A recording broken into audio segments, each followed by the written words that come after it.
साथियों नमस्कार, मैं हरिश्चंद्र बर्णवा इस वीडियो में आप सभी का स्वागत करता हूं। दोस्तों, आज मैं आपके सामने एक बहुत ही गंभीर मसला रखने जा रहा हूं।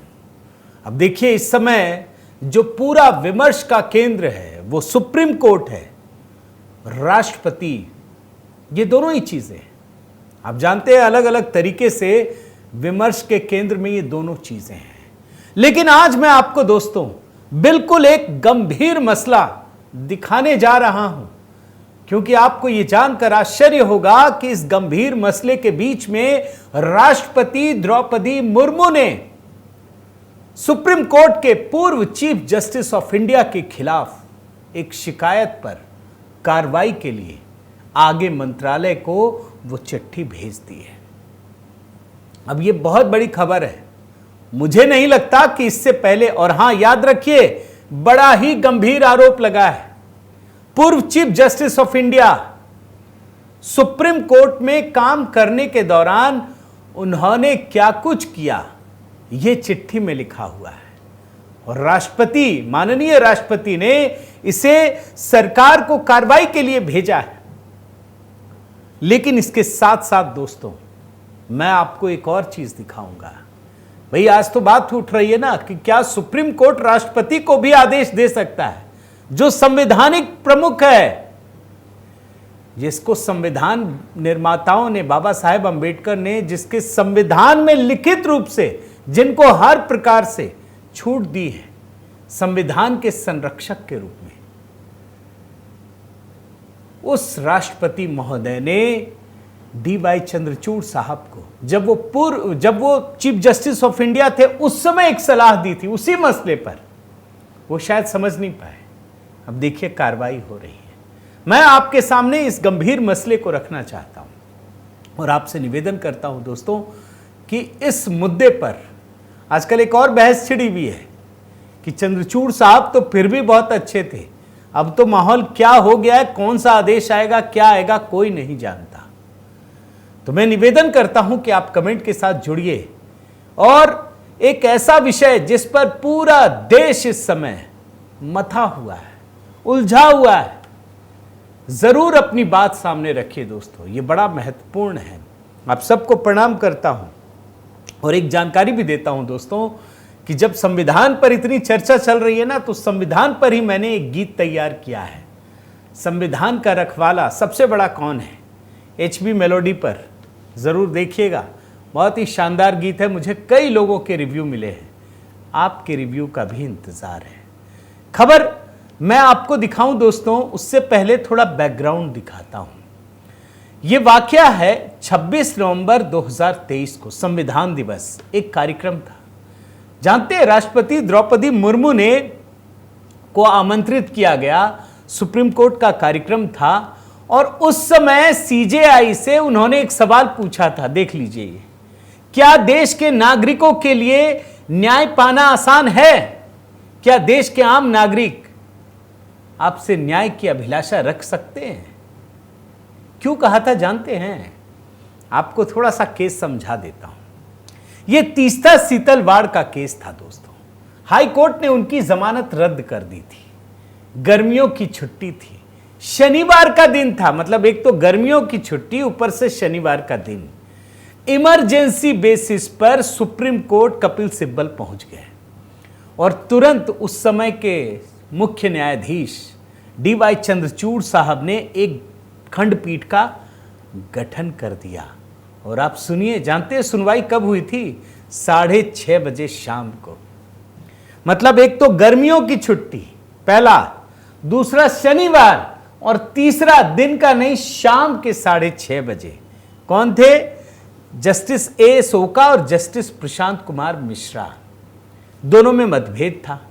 उसके बाद उसी छुट्टी के समय वो शायद किसी कार्यक्रम में थे, एक और बेंच की स्थापना कर दी, गठन कर दिया। 3 लोग, justice B.R. Gavai, justice A.S. Bopanna और जस्टिस दीपांकर दत्ता, 3 लोगों की।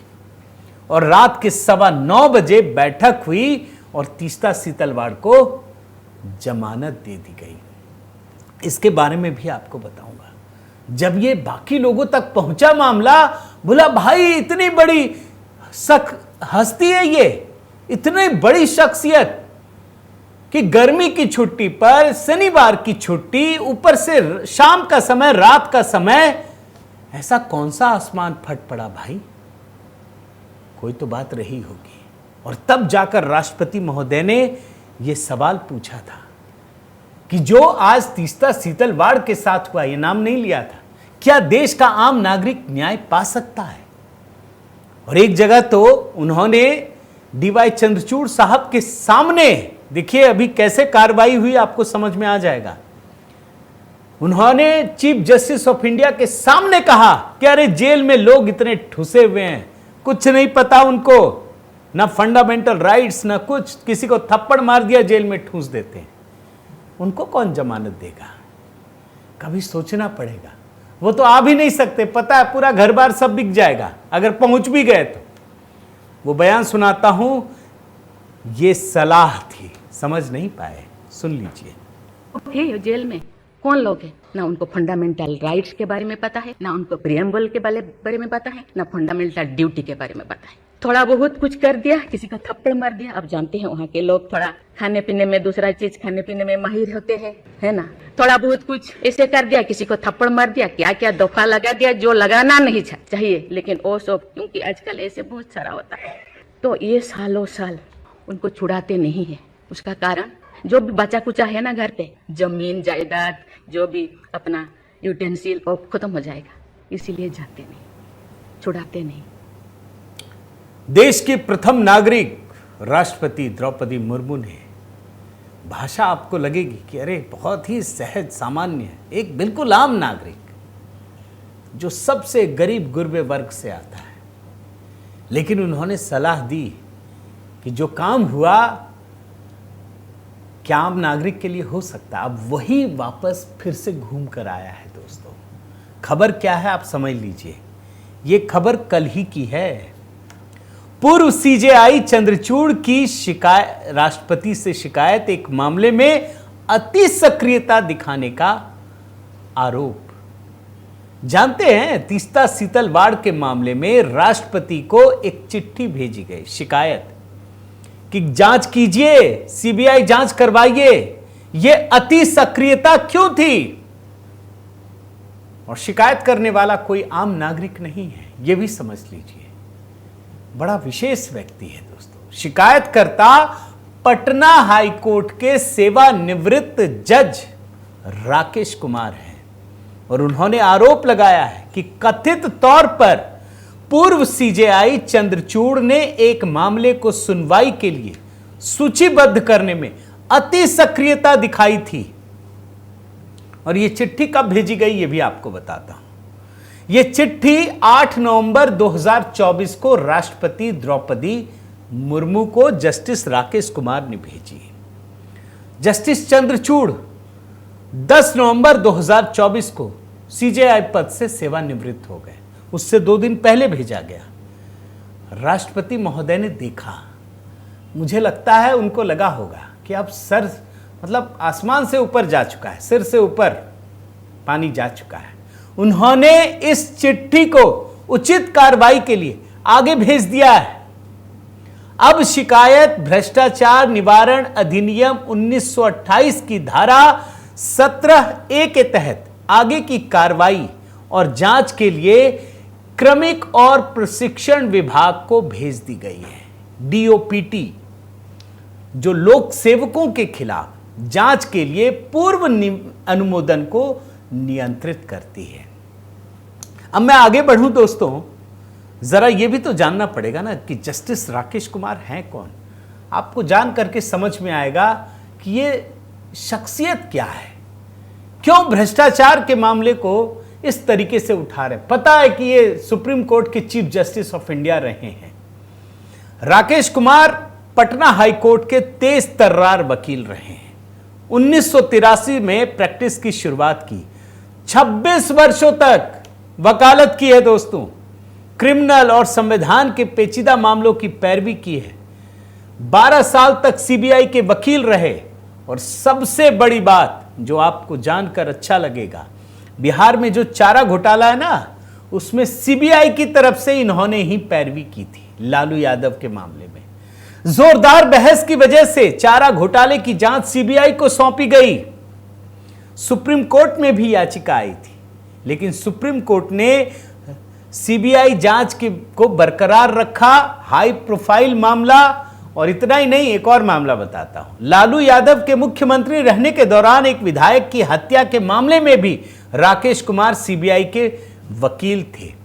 बाद में जब इनको देखा गया कि ये बहुत ही बेहतरीन काम कर रहे हैं, तो 2009 में इनको पटना हाईकोर्ट का एडिशनल जज बनाया गया। 2011 में स्थायी जज बने। 2019 में आंध्र प्रदेश हाईकोर्ट के न्यायाधीश के रूप में शपथ ली और 2020 को रिटायर हुए ये। अब आपको समझ में आ जाएगा कि जो पूर्व सीजेआई है डीवाई चंद्रचूड़ साहब, उनके खिलाफ जो शिकायत करता है उसकी शख्सियत क्या है दोस्तों। अब आप सुनिए, जस्टिस कुमार ने भ्रष्टाचार निवारण अधिनियम 2018 की धारा 17A का हवाला दिया है, और इसके तहत क्या होता है वो सुनिए। सरकारी कार्यों के निर्वहन में किए गए कार्यों के लिए सरकारी कर्मचारियों की जांच करने के लिए सरकारी मंजूरी की आवश्यकता होती है, और इसीलिए इन्होंने चिट्ठी लिखी है राष्ट्रपति को कि आप जांच के निर्देश दें। उन्होंने तर्क दिया है कि इस तरह की जांच से राजनीतिक उद्देश्यों के लिए न्यायिक प्रक्रियाओं को प्रभावित करने में कथित रूप से शामिल अन्य संभावित खिलाड़ियों का पर्दाफाश हो सकता है। और मैं आपको चिट्ठी के कुछ अंश दोस्तों, ज्यादा नहीं, 2-3 पंक्तियां कोट अनकोट में पढ़कर सुनाता हूं। पूर्व न्यायाधीश, उनके पत्र में लिखा गया है, पीसी एक्ट की धारा 7C के तहत अपराध करने में डॉक्टर डीवाई चंद्रचूड़ की संलिप्तता की पूरी संभावना है। जांच में उन अन्य लोगों की संलिप्तता का भी पता चल सकता है जिन्होंने डॉक्टर डीवाई चंद्रचूड़ से संपर्क किया, उन्हें ऐसी प्रक्रिया अपनाने के लिए प्रभावित किया जो स्थापित अभ्यास और प्रक्रिया से अलग थी, जिस पर पीसी एक्ट की धारा 7A और धारा 8 लागू हो सकती है। आप सोचिए क्यों लिखा है। आप याद कीजिए शीतल बाढ़ से जुड़ी घटनाओं को दोस्तों। भाई 1 जुलाई 2023 गर्मी की छुट्टी थी दोस्तों। हाई कोर्ट में इनको जमानत याचिका खारिज कर दी गई थी, और तुरंत यह मामला पहुंचा। मैंने 3 चीजें बताई। एक तो गर्मी की छुट्टी, शनिवार का दिन, और दिन भी नहीं था, शाम हो चुकी थी। लेकिन आनन फानन में, जल्दबाजी में डीवाई चंद्रचूड़ ने पहले 2 सदस्यीय खंडपीठ का गठन किया और बाद में बड़ी पीठ का। और इसी के लिए कहा जा रहा है कि वह अनियमित, मनमानी और बाहरी विचारों का संकेत देने वाली थी। यहां एक बात आपको बताना जरूरी है दोस्तों, जो शायद जस्टिस कुमार भी समझते हैं कि न्यायाधीशों की मंशा पर सवाल नहीं है। वो कहते हैं, जस्टिस कुमार ने स्पष्ट किया कि वे शीतल बाढ़ को अंतरिम जमानत देने के सर्वोच्च न्यायालय के आदेश के न्यायिक परिणाम पर कोई टिप्पणी नहीं कर रहे हैं, बल्कि यह आरोप लगाया कि जिस तरीके से मामले को सूचीबद्ध किया गया, सुनवाई की गई, उस पर गंभीर सवाल उठता है। और जो शिकायत की गई उसको फिर मैं एक कोट अनकोट में पढ़ता हूं, चिट्ठी का हिस्सा। भारी मन से और न्यायिक प्रणाली में आम जनता का विश्वास बहाल करने के उद्देश्य से मैं डॉक्टर डीवाई चंद्रचूड़ के अनुचित आचरण के संबंध में जांच करने के लिए महामहिम से संपर्क करने के लिए बाध्य हुआ, जिन्होंने अपने आधिकारिक पद का दुरुपयोग करके एक ही तारीख को 2 बार पीठ का गठन किया था, जिसका उद्देश्य प्रत्यक्ष अप्रत्यक्ष रूप से तीस्ता शीतलबाड़ नामक एक आरोपी को अनुचित लाभ पहुंचाना था। और जैसा कि मैंने आपको बताया दोस्तों, इस मामले में हाई कोर्ट में जब ये पहुंचे थे ना तीस्ता शीतलबाड़, तो इनकी याचिका खारिज कर दी गई थी। और जब सुप्रीम कोर्ट पहुंचे तो यही वकील थे, कपिल सिब्बल। पता है सिब्बल साहब ने क्या कहा? अरे ये देश छोड़कर थोड़ी ना भाग जाएंगे, इनको तुरंत दीजिए। और तब सुप्रीम कोर्ट ने बहुत बड़ी टिप्पणी की थी दोस्तों, बहुत बड़ी टिप्पणी। क्या टिप्पणी की थी? आपको मैं एक लिंक दिखाता हूं। अंतरिम जमानत बढ़ाने से आसमान नहीं गिर जाएगा। देख लीजिए, अंतरिम जमानत बढ़ाने से आसमान नहीं गिर जाएगा। 1 हफ्ते का दिया था। आप सोचिए कि सुप्रीम कोर्ट में ऐसी क्या मजबूरी थी, ये सवाल उठा रहे हैं, और खास करके डीवाई चंद्रचूड़ साहब के लिए, कि ऐसी कौन सी मजबूरी थी, कौन सा आसमान गिर रहा था कि आपने सर्दी की छुट्टी, शनिवार की छुट्टी और शाम के समय एक स्पेशल बेंच का गठन किया और उसके बाद रात होते होते 3 सदस्यीय खंडपीठ का गठन कर दिया। इसलिए सवाल पूछा गया है। अच्छा, तीस्ता सीतलवाड़ पे आरोप क्या है, यह भी आप समझ लीजिए। 2002 प्रधानमंत्री मोदी का मामला है ये जुड़ा हुआ। गुजरात दंगों के दौरान इन्होंने गलत सबूत गढ़ा और नरेंद्र मोदी जो उस समय मुख्यमंत्री थे उनको फंसाने की साजिश रची। एक अन्य मामले में तीस्ता गुजरात दंगा पीड़ितों के नाम पर देश विदेश से फंड जमा कर उसमें गबन करने की भी आरोपी हैं। गुजरात पुलिस ने 25 जून 2022 को अरेस्ट किया, लेकिन सितंबर 2022 में सुप्रीम कोर्ट ने अंतरिम जमानत दे दी। फिर गुजरात हाई कोर्ट में यह मामला गया, फिर सुप्रीम कोर्ट ने अंतरिम जमानत दे दी। अब आप सोचिए कि जो लोग मोदी जी पर इल्जाम लगाते हैं, अब आप खुद ही सोचिए कि जिस प्रधानमंत्री पर कोई इतनी बड़ी साजिश रच रहा है, वो जब भी जाती है सुप्रीम कोर्ट में उसको जमानत मिल जाती है। तो आप कल्पना कीजिए, जब मोदी सरकार नहीं होगी तो आप कहां रहेंगे? आप कहीं नहीं रहेंगे। मैं बार बार ऐसे ही नहीं कहता। लोग इल्जाम लगाते हैं, अरे मोदी जी की सरकार जो है ना, गाय की अच्छा से रक्षा नहीं कर पा रही, तो क्या उसको कसाई के हाथ में दे देंगे? आप कल्पना कीजिए दोस्तों, सिस्टम कितना बड़ा है। ऐसे ही सवाल नहीं उठ रहे हैं। ये तो एक किस्सा है, लेकिन अच्छी बात क्या है अब आपको बताता हूं कि अगर सुप्रीम कोर्ट के पूर्व चीफ जस्टिस ऑफ इंडिया वो भी गलत काम करते हैं, अगर इस मामले में कार्रवाई होती है, तो कम से कम आम लोगों के साथ साथ जुडिशरी के लोगों में भी ये विश्वास जाएगा कि अगर आप गलत करेंगे तो आपके खिलाफ कार्रवाई होगी। आज नहीं होगी तो कल होगी, लेकिन होगी जरूर।